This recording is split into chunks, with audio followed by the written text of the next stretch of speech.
Guys কি খবৰ আপোনালোকৰ? আশা কৰোঁ আপোনালোক সকলোৰে ভাল আৰু মোৰো ভাল। আজি বহুদিনৰ মূৰত ভিডিঅ' এটা বনাইছোঁ। আশা কৰোঁ আপোনালোক সকলোৱে যাতে মৰম দিব। আৰু আজি ডাইৰেক্ট পথাৰৰ পৰাই ভিডিঅ'টো ষ্টাৰ্ট কৰিছোঁ। এইফালে আমাৰ মানুহজনে ৰুবলৈ গৈছে আৰু ময়ো এইপিনে আহিছোঁ ৰুবলৈ। এইফালে দেখিবলৈ পাইছে সকলোৰে ৰুই এদাই হ'লে আমাৰ এইডৰা আছে। তেতিয়াহ'লে ব'লক আজি ভিডিঅ'টোত কি কৰোঁ কি নকৰোঁ পথাৰতে দেখুৱাই থাকোঁ। আপোনালোক সকলোৱে স্কিপ নকৰাকৈ চাব দেই। আৰু গাইছ আমি এতিয়া দুইটাই ৰোৱাত লাগি গৈছোঁ। আপোনালোকে ভিডিঅ'টো চাই থাকক।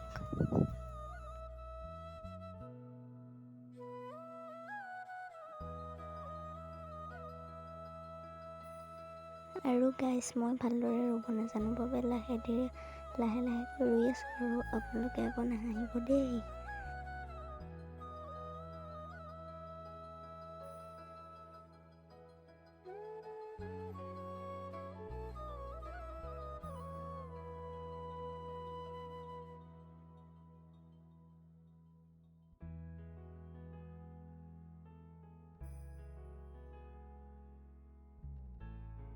আজিৰ ভিডিঅ'টো বৰ বেছি দীঘলীয়া নকৰোঁ, যিমানখিনি পাৰোঁ আপোনালোকক দেখুৱালোঁ। যদিহে আপোনালোকে ভিডিঅ'টো চাই ভাল পালে লাইক, কমেণ্ট, শ্বেয়াৰ আৰু চেনেলটো ছাবস্ক্ৰাইব কৰি দিব। Bye bye.